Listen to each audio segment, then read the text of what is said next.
Welcome to The Real Math of Business with Alana Bennett, where you plus this podcast equals better decisions. I'm Alana Bennett, speaker, author, and leadership expert.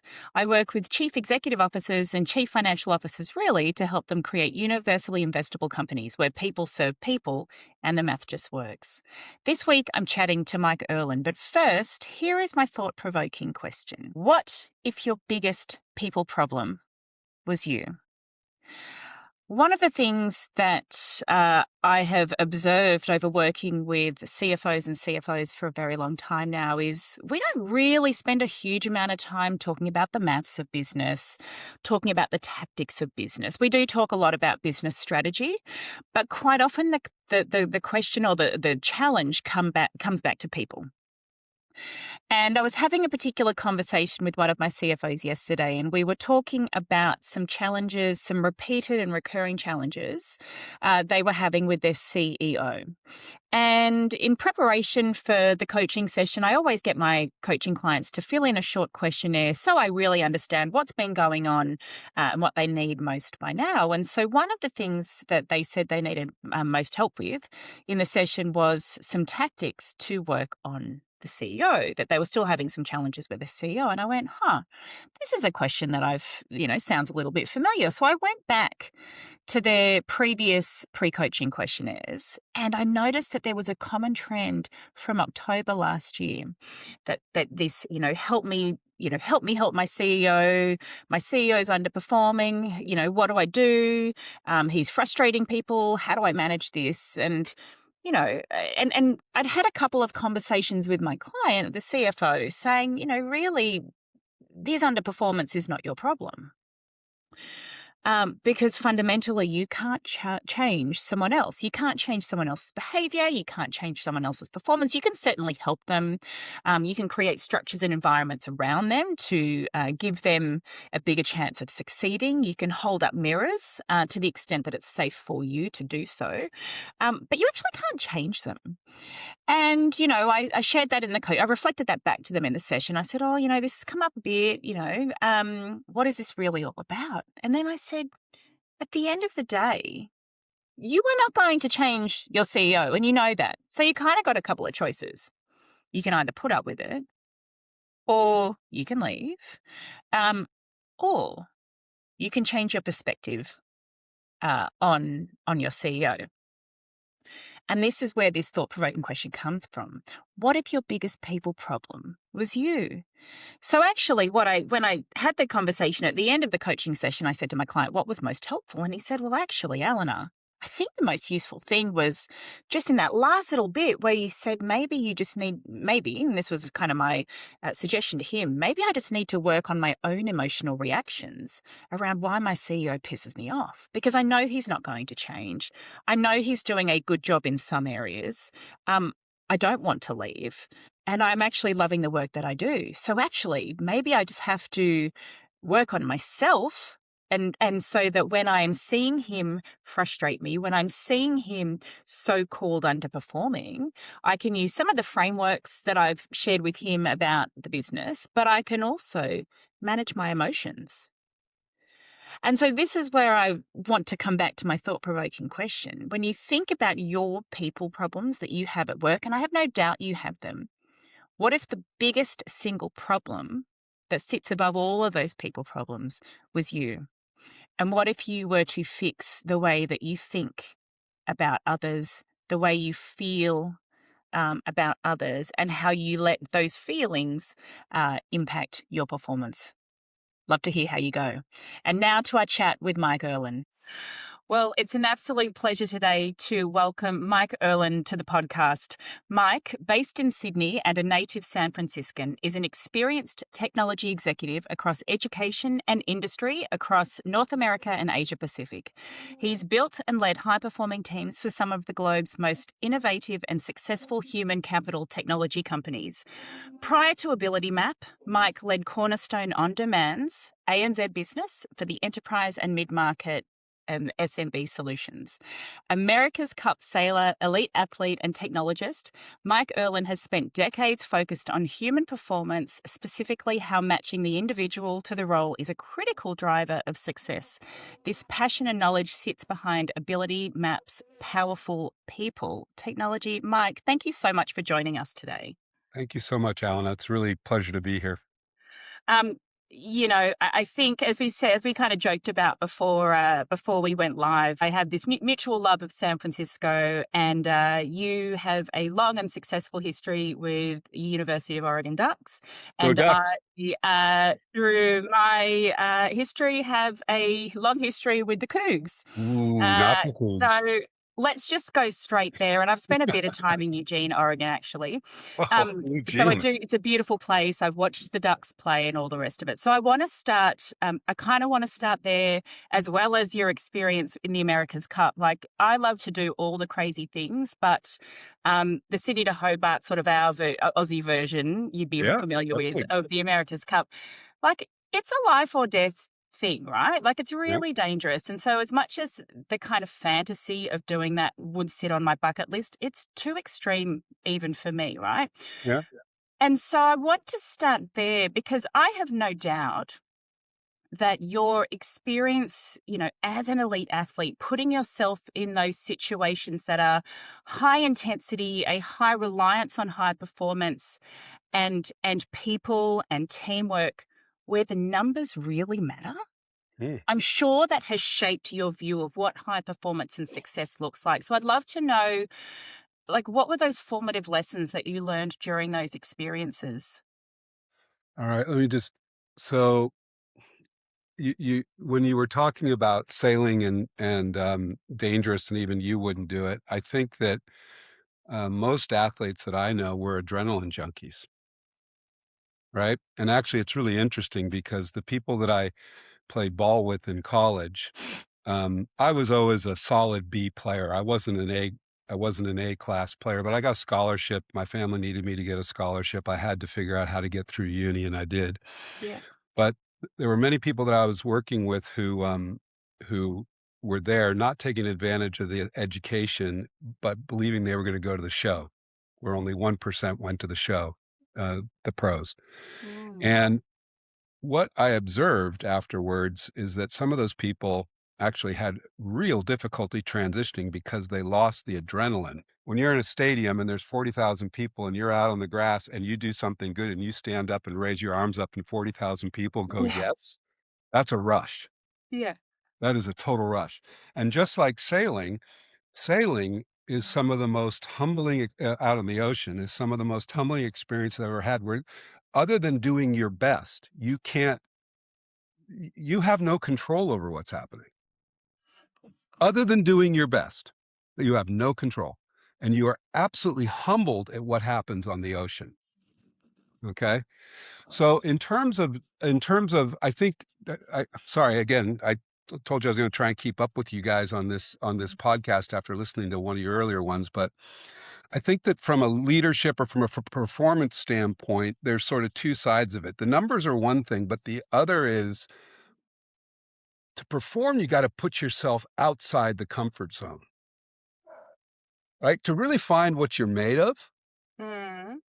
to really find what you're made of, you got to go outside of what you're used to.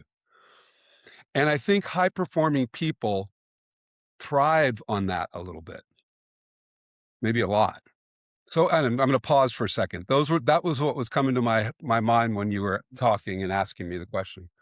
So I had no idea you were going to go there, and I love this. And I told you this is what I Yep, love about these conversations: is we just kind of go wherever we want to. It's fun. So when you said adrenaline junkies in the context of sports people, I quite often reckon that high performance business people get off on adrenaline as well. totally.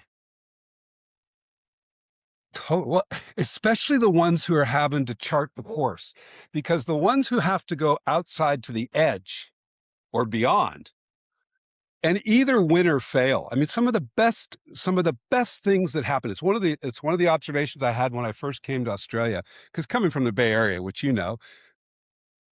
it isn't that failing is a badge of honor, But what you learn and take forward and how you adjust from that is everything, right? We don't Mm. learn from succeeding. We learn from failing, Yeah. right? 100%. 100%. And so let's go to your numbers comment. In the comment of numbers, in the comment of sport, what's one of the best things about sport? We get immediate feedback. You win or you lose. How many times do we get that immediate feedback from which to adjust? Right? And either win or fail again. Michael Jordan, he's made, I put up this post, like, I've been doing it for years. I'll see if I can find it, but it's basically I've made, I've been given the game winning shot, 500 times and I've missed, 70% of the time. And that's why I persist. Right. Mm. Mm.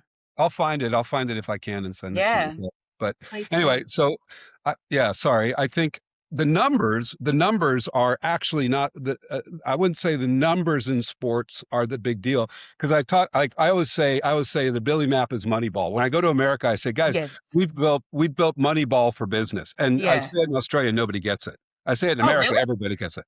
Everybody gets it. Huh. That's Yeah. interesting. Yeah. Anyway, but I think the numbers are not so much the numbers possibly at high performance and the people that are actually driving. I think it's more the immediate feedback, and therefore, what are you going to do, and do you do it?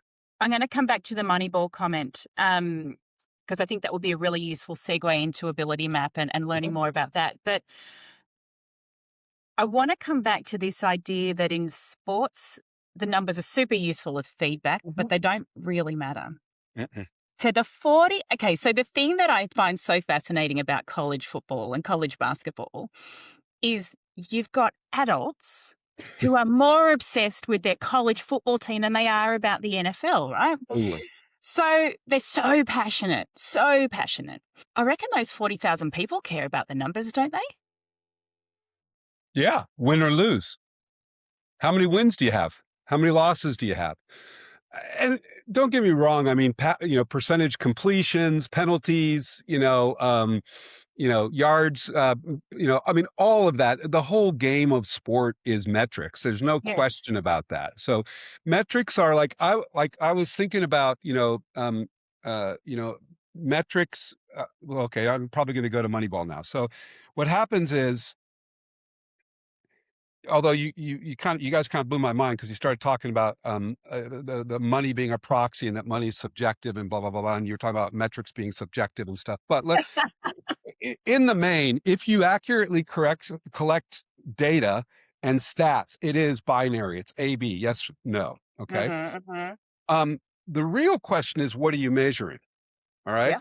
So if we go to Moneyball, the thing that was so freaking cool about Moneyball was, instead of hitting home runs, stealing first base, which drove high salaries, but that didn't drive win columns. What drives win columns is getting the first person on first base, and then the next person getting on first base that moves the first person to second base, and marching everybody around, because when you do that, you win, you score points, and you win. Mm-hmm. And the A's almost won the pennant doing that.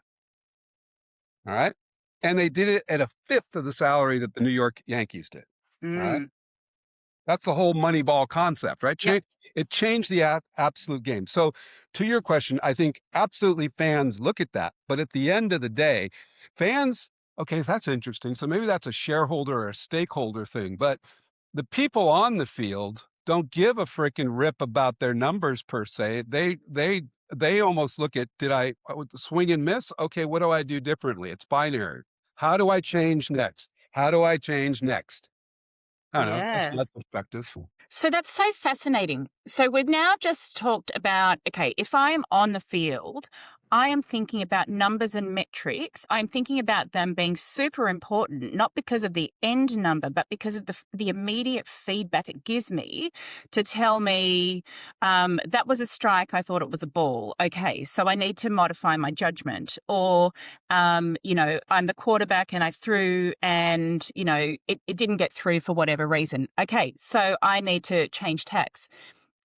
But if I am in the crowd and perhaps I don't have the level of knowledge to appreciate the real metrics that define performance, which I think is the Moneyball analogy, I might be just thinking about the win-loss numbers or the, points for and against, right?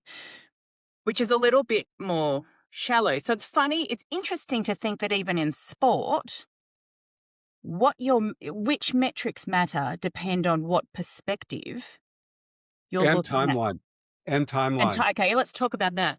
Yeah, because timeline is really interesting, right? Because, if you're in the arena, on the field, on the race course, like for instance, like I just had this happen the other day. Um, one of my a guy who I've sailed with in the America's Cup, as a matter of fact, he was our founding investor, and he's a great mate of mine, and he introduced us to a really cool opportunity in America, and we met with one of their senior executives a couple days ago, and blah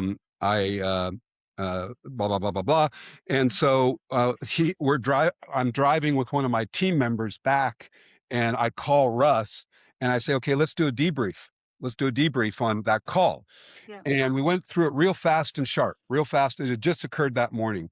And it was, okay, I thought this went well. I thought that didn't go well. I go, oh, that's good feedback. I didn't think about that. Oh, but I saw you did that, blah, blah, blah. And then so Russ and I hang up, and my team member's sitting there, and she goes, I can't believe what you guys just did. She goes, there was no emotion in the feedback you were giving each other. It was all constructive toward an outcome. And I said, yeah, that's because we raced together for years. And I said, what's happening is when you're on the course and you go to a mark rounding, and if you screw something up, right, you gotta, right when you got the boat settled, you go, okay, what are we not going to do again so you don't lose the learning opportunity, right? But you don't dissect it to the end of the day. At the end of that race, in between the next race, you might dissect that again to make sure. You might even go through a practice where you say, okay, let's run that again, make sure everybody does it right. And then when you're back at the clubhouse having a beer, you're really dissecting it. So timeline and perspective is that if you are performing and you have outcomes that you need, the judgment that you apply is real time. The numbers are about binary, win-loss, because you have to make a decision fast.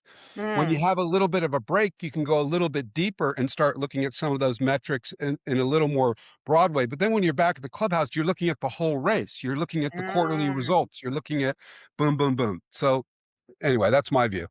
That's really, so what you've just done for us, Mike, is you've gone kind of short, immediate, short term, medium term in terms of the time paradigm. And you've said, and then it's the level of depth.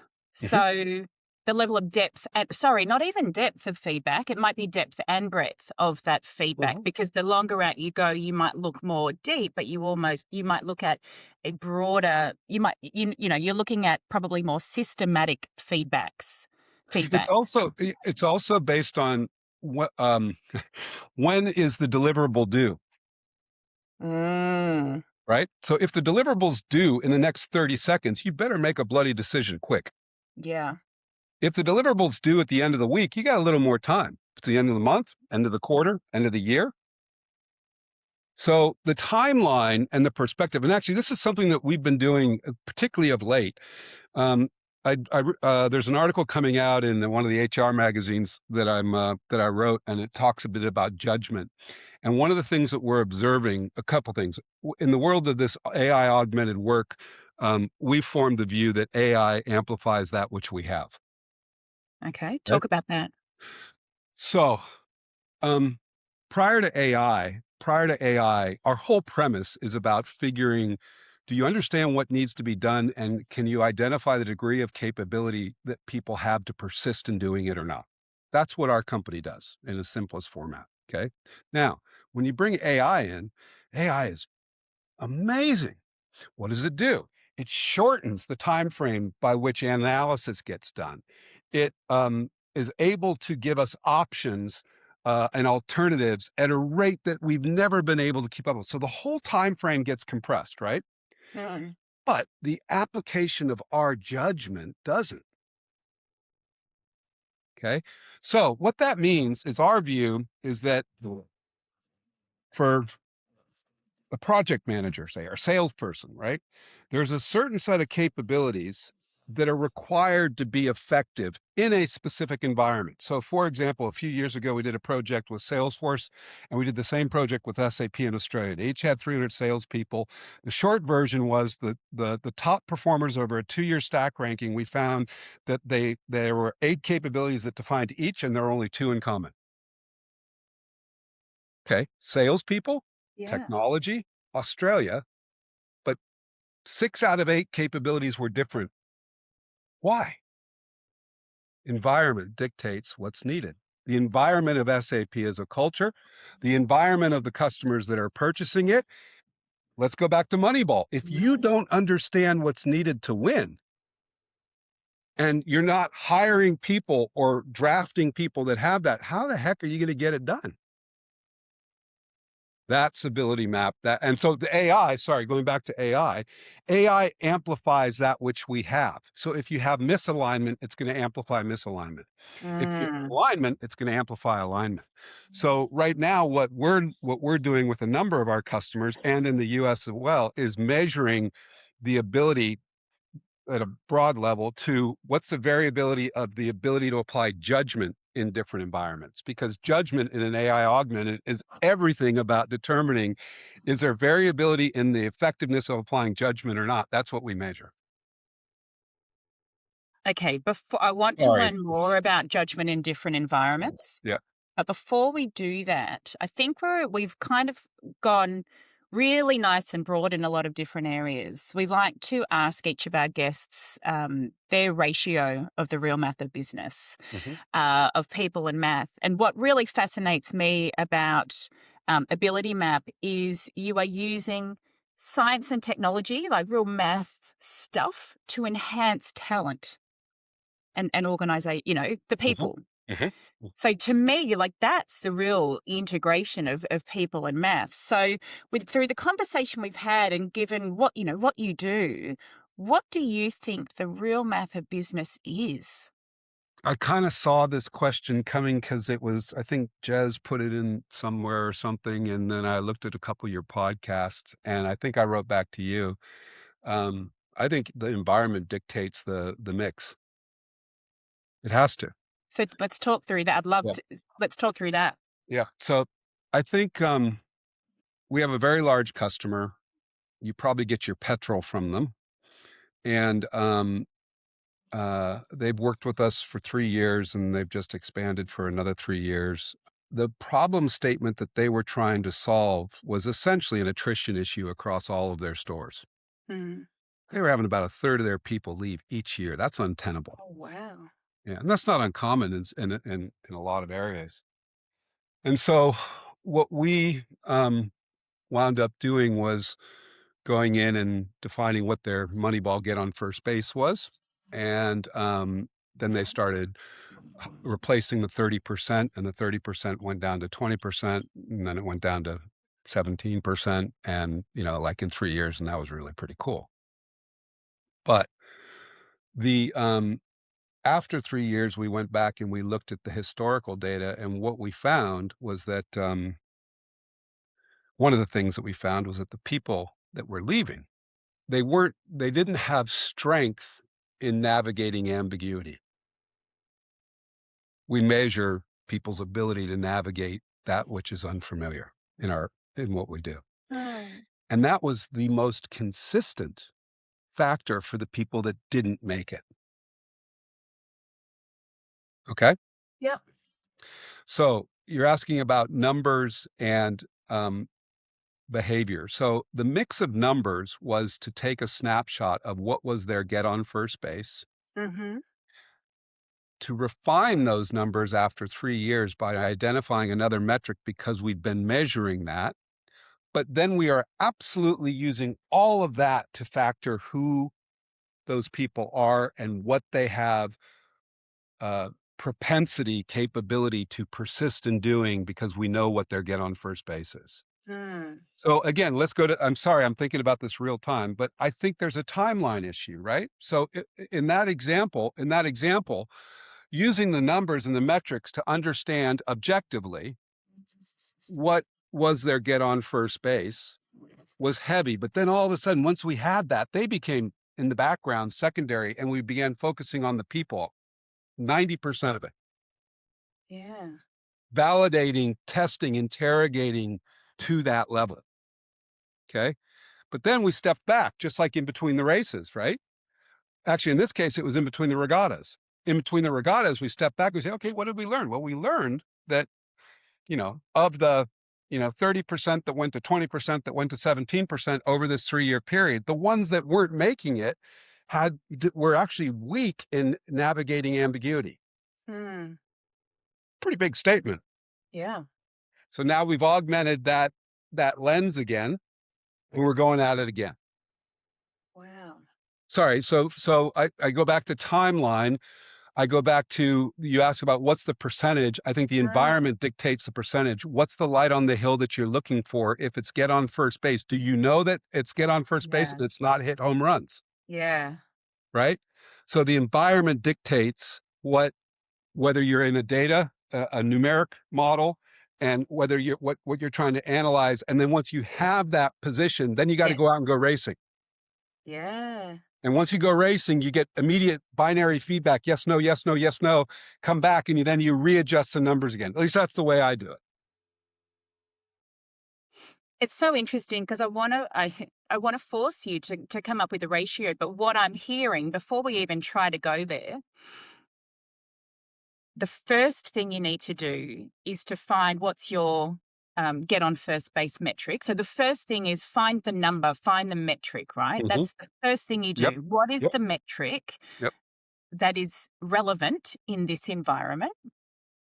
Then it is, once we've got that, let's go racing. And you said before it was go and focus on the people, but we're getting feedback. We want to get that binary feedback with that metric.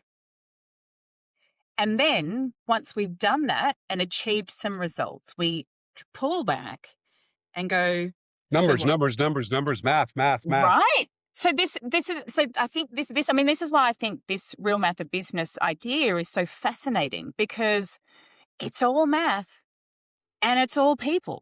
Totally. Our logo, if you look at our logo, and I love, there's a funny story here. So one of the oldest team member that I have, when we moved here 20 years ago, she was young. She used to come babysit our kids, but she's super brilliant, and was a graphic designer. And I had this idea about AbilityMap, and I wanted the yin and the yang, right? And one side of it's about the environment. What is the job? What is the work need? The other side is Mm, about the individual. And the fit of those two is human performance and work satisfaction. That's the whole premise of our company. Okay. yeah. But when I showed her my design, I'm terrible at design. I don't like colors. I just wear black and grays and blue jeans. That's just, and Steve Jobs probably had something to do with that. Yeah. Um, but I showed her this logo that I made for AbilityMap, and what it basically looked like was that a dog had taken a poo in the street. I dropped blueberries on it, stepped in it, and twisted my foot a little bit. That's what it looked like. And Sarah goes, "You cannot do that." And so now, if you look at our website, all of the graphics were done from Sarah, but that human, that understanding the environment, the quantitative measure, and then the Mm, qualitative fit. But numbers behind both of those, that's who we are. yeah. I'm never going to be able to look at your logo and not see poo and blueberries, by the way. No, you will not see that because Sarah fixed it. Thank you for sharing that story. I always love the stories. Um, okay, so with that in mind, is your ratio 50-50, or is it 100-100, or is it mass heavy? All right, I'm going to have to use a sailing analogy. Great. I love it. Okay, so when you're sailing, you always keep an eye on the compass, because what's happening is the wind is moving, and Mm, so if you're going along and the wind moves to the right, that's called and you're going out this way, it's called a lift, and if it goes down, it's called a header. And what you want to do is you want to ride the lifts because it takes you closer to the mark where you're going. It's called velocity made good. And when you get in a header and you're going away from the mark, you want to tack in that, because then you come back up. Okay. yeah. So it it's kind of a cool little dance it's kind of a cool little dance Right. because you're trying to sort of ride the wind and predict it, right? Yes. So the only thing that comes to my mind is that it's a compass, and when you are the analogy I would use is that if you're on a lift, you're riding people, because you understand you're heading toward the mark, which is Yes. people driven. Yes. But if you hit a header, you got to collect that more data to figure out where's it going. Is it going to hold? And if it's going to hold, then you flip and you go back to people. So, okay. So it's variable, but now what I'm going to tell you is obviously my premise. If you had to ask Mike, are you more numbers, math, yin, or people yang? I would say people all the way. I'm going to back people 150 frickin' percent. Um, uh, but how you get there is with the data. Like I had a guy come to me the other day, he's a partner of mine, and we're looking at doing something new, and one of our values, I love our values. Our values are do the job right, which is kind of tongue in cheek because it's about, like understanding what you get on first bases. Mm-hmm. Um, do the job right, operate as a team, work as a team, um, challenge and be open to challenge, which is my favorite one, Mm. and respect. And I think I might have forgotten one in there somewhere. But anyway, we always use those to drive our activity. And so what happened is this guy came and he said, I kind of wondered if he went and talked to some of my people about maybe going to work for him. Cause he goes, Mike, I got to tell you why, I'm blown away at how loyal your people are to you and what you guys are doing at AbilityMap. And I go, well, why is that? And he goes, well, it's like they're the walk through anything. And I go, well, we do that for each other. He goes, why do you think that is? And I said, well, I think it's because at least I view, and I think all of us view, we all view ourselves as leaders, but I view myself as leader. It's a service position. It's one of service, Mm. right? I mean, like my job is to make these folks as successful, to give them as many growth opportunities as possible. I just talked to another guy, one of my team members this morning, and he was telling me about an opportunity and it's taking him in a new direction. And he was just trying to gauge, am I okay with it? I go, mate, I told you when we started working together 2 years ago that you're going to do things that you never thought you'd do in this company. And that's fantastic. So go for it. Yeah. I said, just make sure you talk to the rest of us so we know where you have gaps when you're rounding the mark that we can cover you. Right. I go, that's what you, so sorry, Jazz, you can cut all this part out. I don't know. I kind of went off on a tangent, but, um, you ride a wave, but you will always go back to people. If you have the data, you check the data when something's changed, or you check the data when you have a moment, but you always then go back to people. Mm. Always go back to people. Because and actually it's going to become more important in AI augmented because it amplifies that which we have. So if you have people that are buggered up and out of alignment, you're going to be veering off to the wrong side of the course if Yeah. you don't address it fast. That makes a whole lot of sense. You guys started this and I watched your bloody videos and I'm like, man, I gotta up my game for this podcast. No, this is cool. You're doing the challenge bit back at me, which is perfect. So you said 150% people, but you've got to use the data. So I'm going to say your percentage is 99% people, 1% math. Yeah, but maybe I'm not making myself clear, mate, because what happens is there are times when it's going to go 99% math and Yeah. 1% people. Okay. Got it. Yeah. Yes. Okay. Let's do that. Okay. Because Yeah. when you're in a header and you're going away Yeah. from the Correct. mark, It's going to be 99% math. Yeah. and you're going to say, okay, where I do I love have it. to go? And then you got to flip. Then you're back on people. All right, guys, we're going there. Go, go, go, go, go, go, go. Yeah. I love that. Do you know what? Every time I watch the Sydney to Hobart now, I'm going to think of this conversation. Yay. It's awesome. But I love that because you're absolutely right. Business growth, business is not linear. So it makes sense that a ratio like this would also not be linear. It would not be constant. It would have to ride the wave. I don't know. What have your other guests said? We've had everything. Okay. But what we have found, and I'm not sure if this is coincidence, we have found that the more recent guests are being more contextual about Yeah. exactly as you have. Um, but they've approached it in different ways, Cool. which is the beauty of this conversation, right? And look, Yeah. I think this is the beauty of business: is there is no recipe for success. There is no one right way. Business is becoming more and more diverse, exciting, complex, and the recipe changes all the time. So, all right. So, okay, now I'm going into where you guys went into all this weird stuff. We've basically just said that I agree with you. Business is that way. But where did we start? Sport. So is sport that way? Okay, if sports Yeah. that way, is life that way? Right? Yeah. So, like my mom is an absolute rock star. My dad took off when we were really young. My mom raised two boys in 1975 after she got divorced. In the first wave of divorce, she picked up my brother and myself, threw us in the back of the Datsun 610 station wagon. We drove down to Mexico and lived in the mountains for 18 months to come together as a family. Yeah. Single women did not do that in 1975. Okay. So I've Mm. got a really strong female side that I'm very proud of, right? The empathy side. But life is about where what I learned from her is life is about experience. Life is about getting on the edge. And sometimes it gets me in trouble. Sometimes it gets me in trouble because, you know, I could do, to be at this stage in my life and having co-founded, started a company and operating on the edge. Why would I could have just cruised with a big old catamaran into life, but I'm still out there racing on a little skiff. Why Mm. is that? Is that smart? I don't know.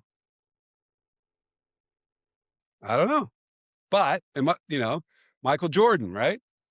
I've been given the game winning shot 300 times. Why do I keep going? Because, you know, that's why I win. I learn. It's, what you've just said reminds me, it's is bringing me back to the beginning of our conversation around sports humbles you. We're adrenaline junkies.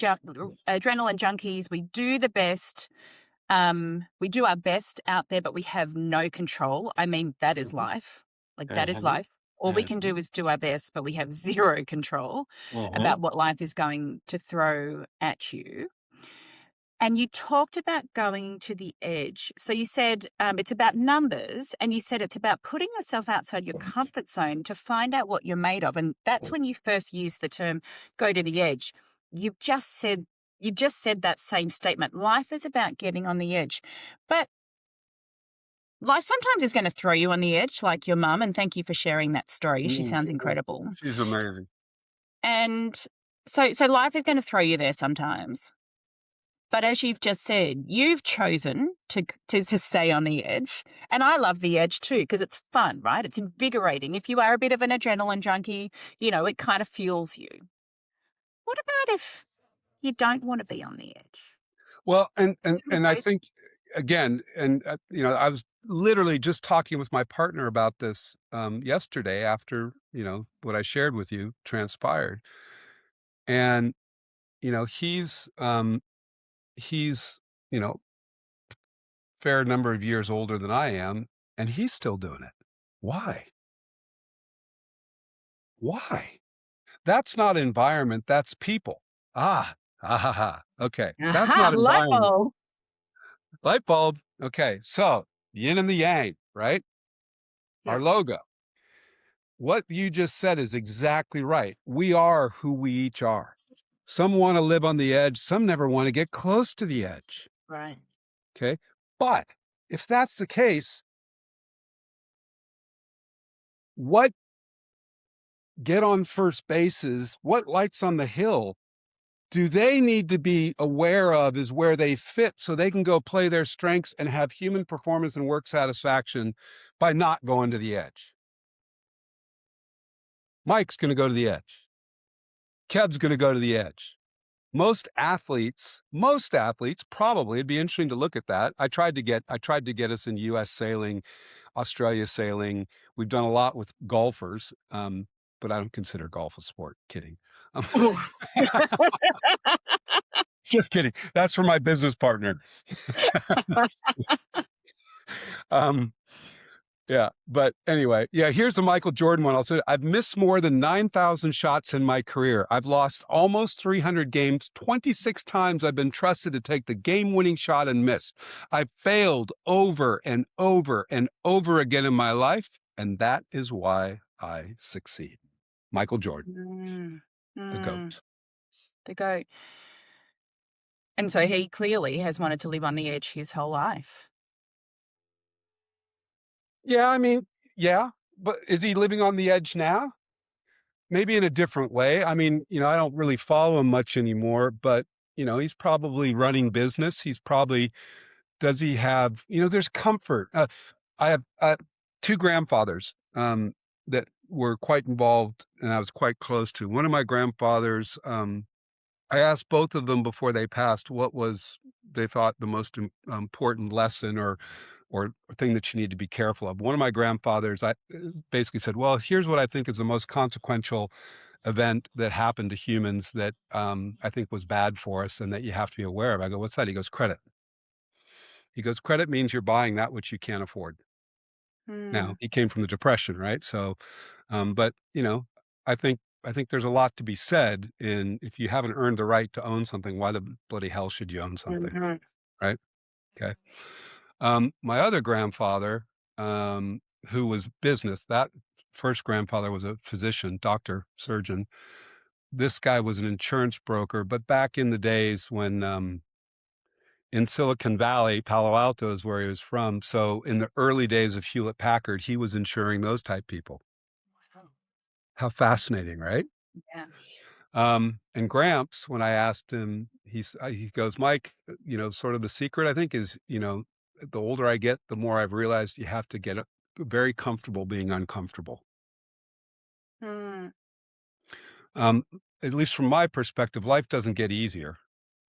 People think that life gets easier as you get older. At least from my mm, standpoint, it's gotten harder. When I mm. was 17, man, I was Peter Pan. I lived wherever I wanted to live, Yeah. right? When I was 23, college, 30, sailing the America's Cup, life was Mike was in charge of the world. Mm, Well, as I got older, guess what? I realized Mike was in no way in charge of the world. But how you get comfortable being uncomfortable and find even deeper happiness than when I was 17 or 23, mm. that's sort of my lesson taken from Gramps. Gramps sounds very smart, very wise. He was just a stoic, lovely man who just continued and loved life and had very simple things that made him happy in an incredibly difficult where he was responsible for so much up until he died, you know? What this is making me think is there is a certain level of humility that comes with age. And you Absolutely. because you get humbled by life, right? Yeah. Um, and what happens? What have you observed? Because I'm sure you come across people that don't get that. And I guess what I'm thinking about are those people that go, "No, my life is good." And you know what it is? It's the people that say, "I wanna live on the edge. I wanna get out of my comfort zone, but life is good. I've got no real challenges. Think things are pretty good, so why change them?" So all of that's a bit of an oxymoron, right? And I believe that because life eventually lifes you somehow or humbles you somehow, fundamentally, I'm not suggesting that everybody is flawed or struggling, but if you think about just aging and you think about people that are really aging, this idea of getting comfortable with aging is a really hard thing for people that are aging. So, just the definition of waking up every day and going, "Oh, you're a day older than you were yesterday," at some point that becomes uncomfortable. What do you do when you see and work with people who just don't have that sense of awareness about things?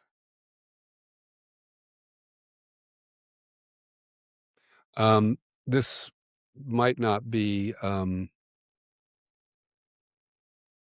politically correct, but I'm going to say it anyway. Jez, take care of me if it's not right. But many years ago, I worked for a gentleman who who uh, he wasn't a very good man. He proclaimed to be, and I thought he was until I learned about him. And he was fake, self-serving, um, blah blah blah. Um, but he taught me a lot through that process. Mm. And he one of the things when we separated, he said to me, he goes, "You haven't gone through the cut." And I go, "What's the cut?" He goes, and this was relative to his view on men. So I don't know if this applies to women. I'm not, I don't claim, but in terms of men, he said the cut is when you are taken down to your essence and you have to find out and decide who you are through pain. Okay. Some men experience the cut early. Mhm. Usually it's from some sort of loss, you know. Mhm. Um, some experience it later. I believe that I fundamentally wound up going through the cut, um, as he described it, and as I experienced it, probably when I was about 44. I was probably late, but it was the best, worst thing that ever happened to me.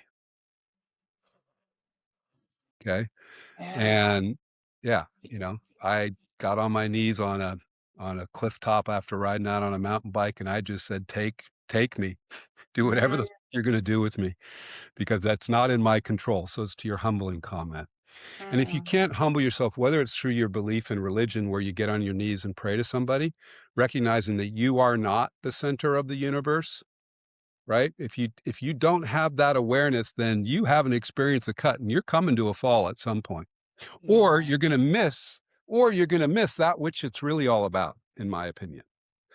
Mate, you said you wanted to go deep. I don't normally talk this deep with most people. This is usually over a bottle of wine around the fire, but anyway, it's happening. So Let's like, do that next time. there you go, right there. Yeah. Um, that, uh, yes, I think that okay, that's helpful. That answers that. That was a question. That's a question that I actually was genuinely curious about because of all the people that you work with, you would come across all sorts. And particularly when you're talking about talent development and organizational growth and success, you can't play fake.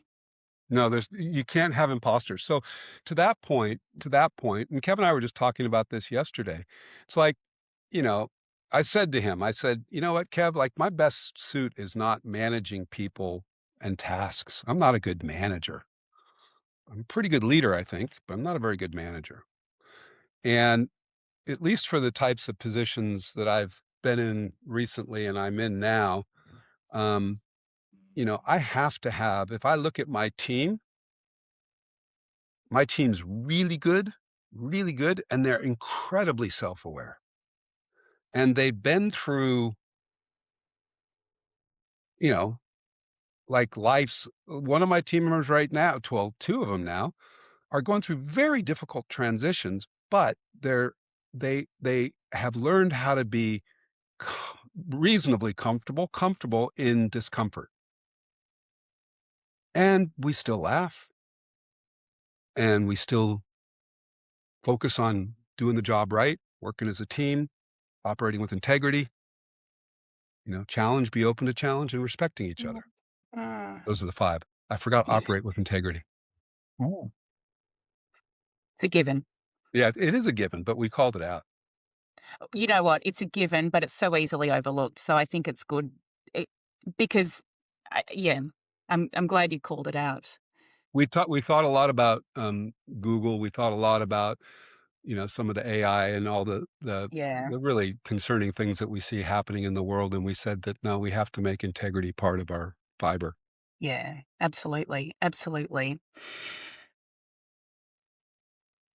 This has been so fascinating, Mike, and thank you. As I said, I had no preconceived notions where this was going to go, and I know you did some really good prep for it. So thank you for going where we didn't know we were going to go. What I'd like to do now, just as we start to wrap up, you've given us lots of sprinkles about what AbilityMap does. And Mhm, you've talked about it as you do Moneyball for business. And, mhm, one of the key things you do with that is find the get on first base metric for them. mhm. Could you just sort of, and I don't know if this is whether it's through another case study or a story or something else, give us more of a flavor of how Ability Map works. I'm going to do it relative to leadership because that's kind of what you've been triggering on more, I think. Yeah. Okay. So this week we delivered a leadership program to a very cool high tech company that's doing a Series B. Um, the CEO is a guy that I know. I rate him very highly. I've learned more about him through this relationship. He's got 9 team members, I think, direct team members in this business that's just going fast. It's going really, really, really, really fast, right? And so he came to me and he goes, "Mike, I've got a consultant in to give me a strategic and a tactical leadership capability framework, and I'd like you to look at that and then tell me what are the underpinning human capabilities that enable that to be realized. And then I want you to evaluate myself and my team against that so I can see who's better with strategy, who's better with tactics." Mm. Okay. And so we did that work. And then he came back to me last week. Actually, on Monday, he called me on frickin' a holiday in Australia. I'm like, dude, what are you doing? Anyway, and he goes, I really need you to go out and to look at for each of my leaders, they have a role. Each have their own get on first base in that context. I need you to apply Ability Map to define what are each of those get on first bases and compare those individuals to it. Mm. And one of them was quite fascinating. They're all fascinating. And what we basically showed was the area of alignment and strength and areas of friction. But we also identified that because this type of company is the environment in which they're operating is so fast and fluid, some of the things that appeared to be friction based on the way they described it are not points of friction because they can't hang on to them. Okay. I'll give you an example. Manufacturing. They had a manufacturing position description for, sorry, head of manufacturing for a position description. The way the position description was written was as though, call it Boeing or, big company head of manufacturing. Oh, it was very Mm. tight and all this stuff. Well, this company's riding on ice. They're on a rail right now and they're going super fast. So you can't have that. So when you looked at this individual, they were missing certain natural capabilities, but the strengths they had were so important because they're building their own manufacturing processes. They have to have that innovation. They have to Yes. have that creativity. They have to have that confidence now. But then what that showed is once they get to the next level, it showed the gaps they have to back up Mm. with either who they bring in as they grow and scale. So, sorry, and I hope that's a good example, but that's a deep example of what we're trying to do. What we have done is we've allowed organizations to define what different environments at different points in time are needed and look at what you have. And does what you have, is it capable of doing and persisting in doing what you need done?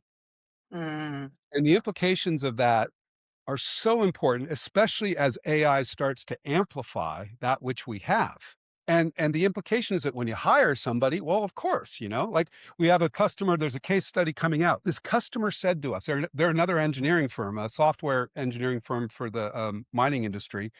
They used us in their 3 years. They've used us in their graduate recruitment. And at first, their managers, the line managers that ran these graduates and these software engineers, didn't want anything to do with human capabilities. They just wanted to know whether they were smart and could they do numbers.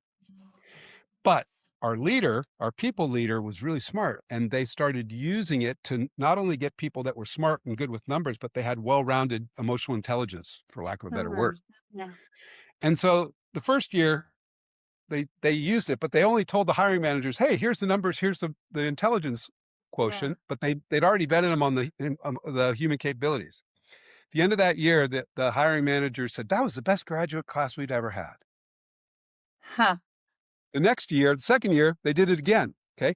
The third year, what started coming in? ChatGPT got released. And what the hiring managers and the head of people said, and this is coming out in the case study, is they said all of a sudden the proxies and the signals that were previously used for determining whether somebody could be a high performer, such as previous work, college degree, education, blah, blah, blah, they were all looking the same because AI was lifting it. Yes. Everyone was using AI to lift it up. So there was no differentiation in signal. The only way they got differentiation was looking at what we said. Mm. So, you have to get into the human grit, the human mud, and understand who we are and our preference capability to do, because that's where we're going to persist. But before you just go, "Hey, man, here's Alana." Great. Well, what different environments are we considering Alana in? Mm. Right? Moneyball, get on first base. What's Alana's get on first base? So there's this consistent theme that obviously has been used so successfully through everything that you've done, but now certainly with AbilityMap: environment, time. What have you got? What are they capable of given their get on first base metric? Like, it's Actually, so sorry, cool. almost. I think the Almost. get on first base metric is what the environment dictates. So different environments all have different get Ah. on first bases. People are people. And so what we have to do is, there are all these Mm. environments. We have to find out which base do people need to get on? Yes. I, I think, where my thinking has evolved on this stuff, and I think this is what I'm getting the sense of that you do in AbilityMap. What I am, how my thinking has evolved on this is when we stop trying to fix the people and look at the other things like environment, time. It is the kindest thing we can do for people. And that's what Absolutely. I think, what I'm sensing that you're doing with Ability Map. It's like, let's honor and treasure the people that you've got. Let's look at the other things and let's just be Man, kind to one another. you are so right. You'll hear me if you talk to any of the team members that have worked with me for decades. I have a fundamental belief that you have to earn the right to have a conversation. Okay. So thank you for recognizing that I went out to earn the right to come on this podcast by understanding what you guys are about. Scared the heck out of me. Right. Okay. But not every company is for Ability Map. Why? Because we only care about helping the companies that are seeking to earn the right to have a conversation with candidates about where they can best play their strengths, or individuals where they can grow to add more value and to more align to their natural purpose and improve their performance and work satisfaction. It's about earning the right. You said honor. I love it. Mm. Well, Mike, I think that's a beautiful place for us to finish up. Thank you for Thank you. believing that I have earned the right to have this conversation. I have no doubt that people listening and watching this will want to reach out and learn more from you. How would be the best way that they would do that to connect in with you? Um, LinkedIn is always good. Um, and I'd encourage you to, have a look at our website. We've taken a lot of time. Uh, we completely revamped our marketing. I canned the whole thing about 2.5 years ago, and we just took it on my team, my direct team. We make our own messages, so we try to speak from truth, our truth. So our Hmm. website hopefully does a lot of that really well, particularly in the articles and the case studies. So feel free and yeah, just reach out. We're there. Mike, thank you so much. This has been such a fun conversation. I did say I wanted to have fun. I can tell you, I feel like I've had a lot of fun. I have to. Um, your success is super impressive, as well as your humility and passion for what you do. So thank you so much today. Thank you. Thank you very much. I appreciate the opportunity. And what an amazing chat with Mike, which leads us right into our listener question. And if you want to submit a listener question, you can now email us at realmathofbusiness@gmail.com, or you can leave a comment on YouTube or Spotify, and we'll hopefully get it to a future episode. This week's listener question for this episode is from Peter. Hello, Eleanor. My name is Peter, and I'm a farmer from Armidale, New South Wales. My question is this: I spend a lot of time doing work by myself. Does working less with other people factor into your people versus math ratio? And if so, how? Thank you. Really enjoying the podcast, Peter. Well, hey, Peter, thank you so much for listening. I love that you're finding it really interesting. The answer to your question is no, not necessarily.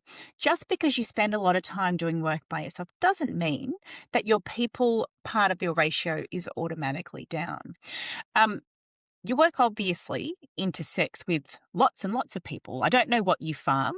I don't know where you're at in the value chain or the supply chain in the agricultural landscape, but you are producing something that has a huge amount of value to people, to customers, to your local community, and to a broader community. So, because you do a lot of work by yourself, you might not have kind of in your face people leadership issues. Um, but the maths will still absolutely have a people part. You know, if I think about what I understand, I won't say what I know, but what I currently understand about what's going on in agriculture, it's very people centric. It's quite political. You know, we're trying to figure out how do we support the farming and agricultural business, local farmers versus kind of the big conglomerates. You know, that conversation, that issue is heavily people focused. That may not directly impact you, but certainly when you think about your people versus math ratio, there is a definite people element to that. You know, when I was thinking about your question, it also made me think about actuaries in insurance. Actuaries, I love actuaries. They are the numbers of all numbers people, but they kind of typically like to kind of beaver away at their own black box calculations. Um, and so quite often, at least, back in the day, the stereotype was they were not people. They'd kind of just sit there and just tinker away. But I don't know if you know much about insurance and how insurance premiums are calculated. It's all about people. Morbidity rates, mortality rates, where you live, like all of the inputs are all very focused on people. But it all goes into a massive numbers-based calculation. So you can absolutely be in a job that is not people focused at all, but actually be all about the people, and vice versa. I find my experience is that people typically rate people higher in their ratio because they're in their face. So they have to talk to people all the time. They've got people knocking on their door or calling them up all the time. So the people thing is kind of front of mind, whereas, the numbers thing is, every month end or every time they check the bank statement or every time a supplier calls them up and says, pay me, right? They're not so in your face. And so they think about people as the easy lever, even though you and I don't both know that that's not the case. So I think the key question for you, Peter, to figure out, to help you make some sense of what your ratio might be, is to think, what is the real factor of success for your work? Is it in the math? Or is it in the people, or some unique combination of both? It doesn't actually need to be reflective of where you spend most of your time. So I hope that helps, Peter. Really good question. What we're learning as we're going through these conversations is the ratios are different for everyone and every circumstance. So I hope that as you follow along, it starts to help mold your ratio the way that's most helpful for you. Thank you for listening to The Real Math of Business with Eleanor Bennett. If you liked this episode, remember to subscribe for more content and stay on top of The Real Math of Business. I've been Eleanor Bennett. Thank you for listening.